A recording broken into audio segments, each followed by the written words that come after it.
This man killed his neighbor over a mailbox dispute. In Indiana during September 2021, two neighbors had been arguing. 58-year-old Randy Small and 70-year-old Robert Adair both lived on a patch of land that included 4 houses. There was animosity between the pair relating to a mailbox that Robert owned on a patch of land that Randy considered to be his. On the 15th of September 2021, things reached breaking point. While the actual sequence of events is unclear, 10 hours after being killed, Robert's body was discovered in his vehicle. He still had his foot on the brake and apparently had his hands peacefully in his lap. An hour-long standoff between Randy and authorities had taken place just prior to them making that grim discovery. Randy claimed self-defense in court, but this was obviously not the case, and he was sentenced to 60 years in prison. So apparently Disney World is haunted. There are park attendants that claim in the Mission Space ride in Disney World you can see ghostly figures. I talk about it in today's episode, but this actually makes a lot of sense. So when Mission Space first opened, it was the most controversial ride ever opened in Disney's history. If you've never ridden the ride, it's a motion simulator that simulates a trip to Mars. The original version doesn't exist anymore, but when it opened, it was so intense. In the first 3 years alone, 194 people had the paramedics called. They were getting sick, they were dizzy, people were passing out, and all Disney did was add barf bags and a motion sensor warning. But because of that, 2 people ended up dying on the ride, including a little boy. And park attendants who have worked on the ride say that it's been haunted ever since, especially in Bay 3, where a ghostly figure of a little boy can be seen running around. They also say that one day just a tiny handprint appeared on one of the vents. The ride also reportedly has a ton of technical issues, but if you say the boy's name and ask him to stop playing, apparently they stop. I shared that and more real-life scary stories on today's episode, so make sure you check it out. Blood-curdling facts that you wish you never knew. There's an 8-year-old boy named Amarjit Sada who became the world's youngest serial killer after murdering his 6-year-old cousin, his baby sister, and a neighbor's newborn daughter. The CIA has a legitimate heart attack gun, and it was exposed to the public in the late 1970s. Project Sunshine was research conducted by the US government in which, after the atomic bombings on Hiroshima and Nagasaki, a network of agents was recruited to locate recently deceased children and steal their body parts for testing on radiation. Both the US and Russia used dolphins and whales to spy on various countries. The FBI sent an anonymous letter to Martin Luther King Jr. telling him to kill himself. It reads, "King, there is only one thing left for you to do. You know what it is." Facebook was forced to shut down 2 artificial intelligence robots named Alice and Bob because they started communicating with one another in their own language. If you ever win the lottery, you're 120 times more likely to be killed by an immediate family member. The terrifying story of free hugs. A couple were having just a normal day at the park in England when they noticed this building in the pictures with a sign that read, "Free hugs." They knew something was off about this, so they decided to call the police. When the police showed up and they got in the room, it was one of the most terrifying things they ever seen. There were 6 bodies sitting down with no eyes and no arms. After some investigation, the police found a tape recording of the crime, but no one has been arrested. One chilling fact about the story is that the police officers that went into the room said that even though the bodies didn't have any eyes, they felt like they were being watched because of the empty sockets. Normal-looking photos that have a disturbing backstory. These pieces of yarn in a first-grade classroom are the trajectories of the bullets fired by the Sandy Hook shooter in 2012, who killed 20 children and 6 adults. The reason that the angles are pointing downward is quite disturbing when you think about it. Dutch teenager Gary Slock and his mother Petra posted this photo to Facebook moments before their plane was shot down by Russians, killing all 298 people aboard. At first glance, it looks like this woman is resting peacefully, until you notice that that's a car roof twisted around her like bed sheets. She jumped from the top of the Empire State Building and happened to land in this very graceful, peaceful way. This is the last photo ever taken of 18-year-old Jolie Callan, who after this photo was taken was shot twice in the head and pushed off of the cliff by her ex-boyfriend. While this may seem like a normal family photo, just below the wife is a rattlesnake about to strike her arm. She was bitten and survived, but the dog died. This photo shows a man and a woman on the 70s game show, The Dating Game. The man in this photo who won the date with the woman is Rodney Alcala, a famous serial killer. Cheryl Bradshaw, the woman, found him extremely creepy and after the camera stopped rolling, refused to go on a date with him, possibly saving her life. I'm the footballer with the most titles in history, with 43 trophies, but I've been in prison for 7 months. I'm Dani Alves, a soccer legend, considered by many to be the best right back in history. But that was before. That belongs to the past. The glory, the trophies, and the fans are over. Since January 10th, 2023, I've been imprisoned in a Barcelona jail. A young woman accused me of raping her. The facts date back to December 22nd, 2022, in a Barcelona discotheque. The situation deeply affected me, but I believed in justice and let it do its work. But since then, I've been plunged into confusion. I feel as if my life is collapsing in front of me. I'm losing everything. My girlfriend has left me, my club has sacked me and is demanding €4.5 million, and all my sponsors like Adidas have terminated their contracts with me. The worst thing for me is still prison. Living conditions are disastrous and I have no privileges. I don't eat anything. I spend all day hiding in my cell. As soon as I go out, to the canteen for example, I'm violently insulted and scorned by everyone. Despite this, I continue to proclaim my innocence and I hope one day to see the light at the end of the tunnel. In 1974, a man ran into a local bar screaming. He was shouting that his mum, dad, 2 brothers and 2 sisters had been murdered. A group accompanied him as they ran back to the scene.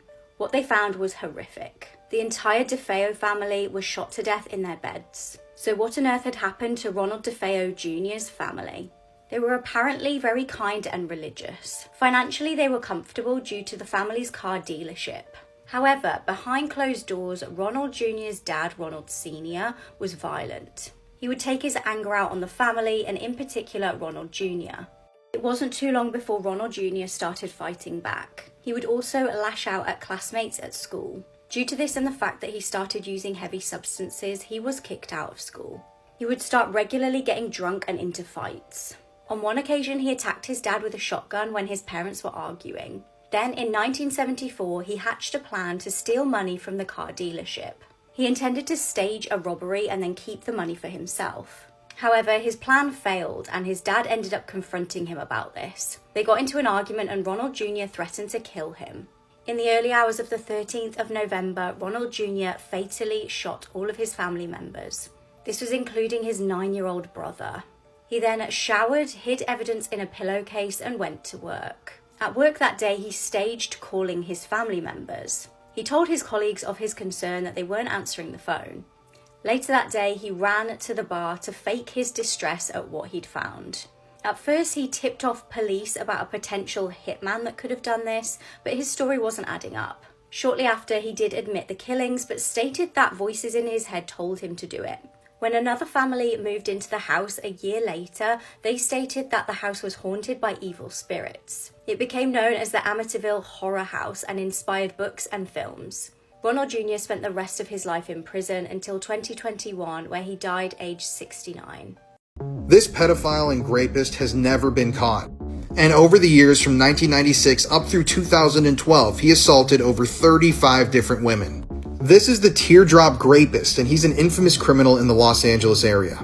So there have been a lot of composite sketches made of this guy over the years, and he still has never been caught, even though they have DNA proof. His pattern of crime and his MO is that he usually finds women who are walking alone, he forces them into a secluded area with a knife or a gun, and then he assaults them. Like I said before, the first known attack was in April of 1996, and the latest was in 2012. And while he usually targets adults who aren't minors, in 2011 he targeted a 15-year-old girl. And everybody always reports the same thing. He looks the exact same, he behaves the same way, his voice sounds the same, and he has those 2 teardrop tattoos. So if you're in the Los Angeles area, be sure to look out for a guy who looks like this. This story does have a particularly sad twist though. In 1999, this man, Luis Vargas, was actually sentenced for these crimes. He was sentenced to serve 55 years in prison, and the only evidence that they had was eyewitness testimony. They claimed that they had found the Teardrop Rapist and that it was him. But in 2015, after he'd been in prison for 16 years, he was exonerated through DNA evidence. Yes, Luis was not the man, and he was wrongfully convicted and held in prison for over a decade, almost 2 decades. And even though that's good news for Luis, that still means that the Teardrop Rapist is out there somewhere. So keep this in mind, he reportedly weighs about 130 to 170 pounds. He's somewhere from 5'2" to 5'6" inches tall. He's a Hispanic male with brown hair.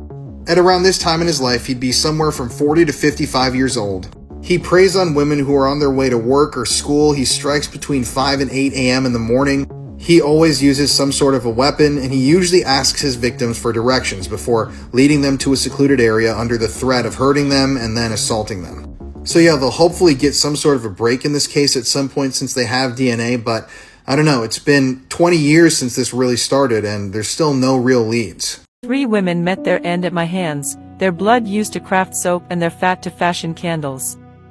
My name is Leonarda Cianciulli, born in 1894 in the town of Montella, Italy. Infamy surrounds my name as the soap maker of Correggio, a title earned from my heinous deeds during the 1930s. My life, filled with a series of tragedies including the loss of 13 out of my 17 children, left me emotionally scarred. The afflictions I faced intensified my protective instincts towards my eldest son, Giuseppe. But when he decided to enlist in the Italian army, I descended into madness, convinced that I had to perform human sacrifices to guarantee his safety. Between 1939 and 1940, I lured 3 unsuspecting women to my abode with false promises. Their lives were ended by me, their bodies boiled down to extract fat. I combined this gruesome ingredient with caustic soda to create bars of soap, a ghastly gift I distributed amongst friends and neighbors. Furthermore, I transformed the remaining flesh of my victims into a macabre cuisine of cakes that I served to those near and dear. However, my reign of terror came to a halt in 1940 when I was reported by a victim's sister. My judgment was 30 years of confinement and 3 years in a mental institution. I left this world in 1970, leaving behind a chilling legacy that resonates to this day.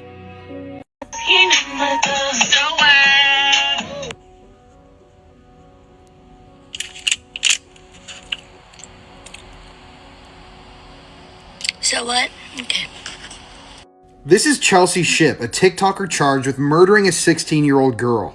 I have to say allegedly throughout this TikTok because there's been no full verdict yet, but let's examine the story. So before the story came out, Chelsea Shipp was a normal mom posting videos on TikTok sharing her life with the world. And from the outside looking in, she looked like your average Texan girl. She often posted videos with her daughter like this one. No, you're supposed to have one boyfriend. I have 2. You're supposed to have one boyfriend. I got 2 boyfriends. And it should be noted that Chelsea's account is still on TikTok. I don't know how they're letting an alleged murderer still have a TikTok account, but yeah, it is still there. So at one point in her life, Chelsea started dating this man, Cody Arnold. And at one point in their relationship, Chelsea found out that Cody had been dating an underage girl. This girl was 16 years old and Chelsea was seemingly fine with it, which is a disturbing twist in its own. But at one point, Cody came to Chelsea and said, "I think that Caitlin, the 16-year-old girl that I'm dating, is pregnant." This is Caitlin right here. She was only 16 years old when she died. And before her death, Cody had been grooming and essaying her a lot.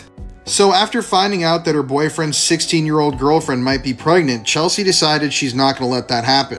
She feared that if people found out about this, Cody could get in major trouble. Obviously, he would have. So on March 26, 2022, when Chelsea, Caitlin, and Cody were all hanging out in the same mobile home, Chelsea decided to take matters into her own hands. She grabbed a gun from the house. She walked right up to the 16-year-old and shot her point blank, killing her immediately. So at that point, Chelsea tried to hide the body. She contacted a friend, asked if she could use their car to do some things, and then she admitted to a friend that she had killed the girl. Now, one of that friend's family members was actually a police officer, so she immediately contacted the family member. They went and searched Chelsea and Cody's trailer home, and they found the body of 16-year-old Caitlin and a bullet casing right next to her on the bed. Chelsea tried to make a run for it, and she was arrested over 200 miles away in Liberty Hill, Texas. But these two are now awaiting their trial. I am really excited to see them go away, hopefully for a very, very long time. This is a disturbing crime. And it goes to show that even the friendliest, most smiley people on TikTok can hide some of the darkest secrets imaginable. This is the sad story of 11-year-old Linda O'Keefe. Linda was only 11 years old when she disappeared, and she was the middle child of her family. She was a Girl Scout, she played piano, she loved nature, she was a very happy little girl. On July 6th of 1973, Linda got a ride from her piano teacher to go to school. However, she was left without a ride coming home. Usually she would take her bike to school, but because she got the ride from her piano teacher, she did not have her bike. So she called her mom from the school's office. She was very upset, and she told her mom that she just really wanted a ride home, but her mom refused and told her to walk. Linda was very upset about this, so she didn't immediately walk home. She left the school office in tears, and then she went and sat on a curb in front of her school crying. At 1:15 that day, one of Linda's neighbors spotted her talking to a man in a turquoise van. And although the scene was odd, she didn't seem like she was in danger, so the neighbor did not say anything. What? Nothing there, mate. Nothing there. What? There's nothing there. I was the actor in the Power Rangers show, but most people don't know the disturbing acts I committed on 2 innocent people. What I did will shock you. My name is Skylar DeLeon, and this is my story. I was the Red Ranger in the show Power Rangers. On the outside, I seemed like a great human, but on the inside, there was a deep, disturbing side of me. One day I saw a listing for a boat that was for sale. I contacted the owners named Thomas and Jackie, and I expressed my interest in purchasing, but asked Fee I could take a ride on the boat to see Fee I liked it. They seemed like great people and happily agreed, so I met up with them and brought some of my friends. I pretended like my friends were people who would help me run the boat, but little did Thomas and Jackie know that they were all former convicts. The boat ride started off great. Thomas and Jackie couldn't have been nicer, and they gave me a ton of boating tips. Once we were pretty far out on the ocean, me and my friends ganged up on them and forced them to sign the boat over to me or we would kill them. They reluctantly did, and once they did, I tied them to the anchor and threw the anchor in the water. That was the last of Thomas and Jackie. I would have gotten away with the time if my friends didn't snitch, and also Jackie tricked me. When signing over the boat, she purposely spelled her name wrong, and that made the police very suspicious.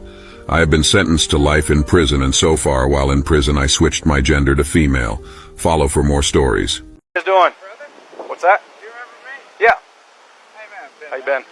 Hi. You Nicole? Yes. Okay. What's going on? So, my friend, we were out of town for a business trip this weekend. All right. And I dropped her off at 2 o'clock this morning. She's 15 weeks pregnant. She wasn't feeling well.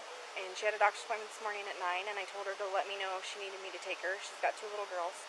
And she was very distraught over the weekend, wasn't eating normally or drinking, and we kept trying to force it on her because she's pregnant. Her husband and her supposedly are separating, but she didn't know this. She thought they were just having issues. He disclosed that to me today. Okay. Because I called him and I was like, have you talked or heard from Shanann since she left for work this morning? Because I can't get a hold of her. I've called, I've texted.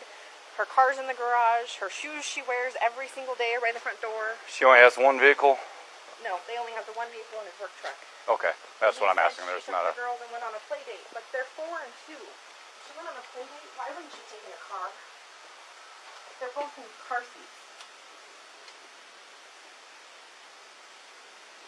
And she had a doctor's appointment this morning at 9, and she didn't go to the doctor's appointment. Okay. No answer on the phone. Husband's on his way. Supposedly, but he said that 30 minutes ago, and I called him again, and he said he was 45 minutes out still. And I know the code to the door. You do? I do, but there's a thing on it. There's a... No, it'll... You can press everything and do it. There's a... They have the thing flipped up here. Oh. What about the garage door? I don't know. Is there... Is there a key code, Sandy, to open the garage from the outside? What is it? His mom's gonna get it. Okay. This is her parents. Mike, what's the key code of the garage? Shanny's house. The cops are there. Well, I can't go in, but if they allow you to go in, I have to have the property owner's permission to enter. Something's going on. Okay. Well, he's the property owner. Well, they told me Shannon was at her girlfriend's house. Do we know who that is? Do we know who? Or phone number? He didn't say. When did he tell you that? He thinks he's acting funny. I don't get it. What did he say? He told me that Shanann didn't take the girls to school this morning because she was going to go on a play date, but her car's here. The neighbor over there said he has a camera that sees out into the street. So, sorry. We asked him if he could see if he was able to see if she ever left the house. Alright, that'll work. Got in someone else's car.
Do not watch this video if you are easily disturbed. This is this sickening, very recent case of Lily Peters. On the 24th of April 2022, 10-year-old Lily Peters was making her way home from her auntie's house in Wisconsin. She was biking and she was familiar with this route because she'd done it many times before. When she didn't return home that night, her dad reported her missing to police. What transpired was her parents' worst nightmare. Her body was discovered the following day at around 9 a.m. Officers located a bike that ended up being Lily's in the woods near a walking trail at the end of her aunt's street, and her body was discovered shortly after.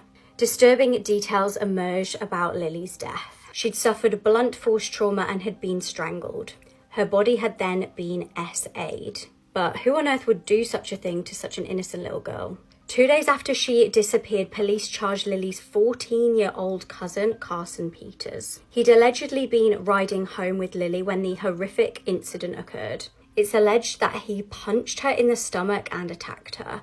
Now, the case is still ongoing, but he has admitted to the attack. Interestingly, his father is Adam Berger, who is pictured here. He spent 3 years in prison for being a convicted pedophile. Now, Carson's bail is set to $1 million, and if convicted, he could spend life in prison.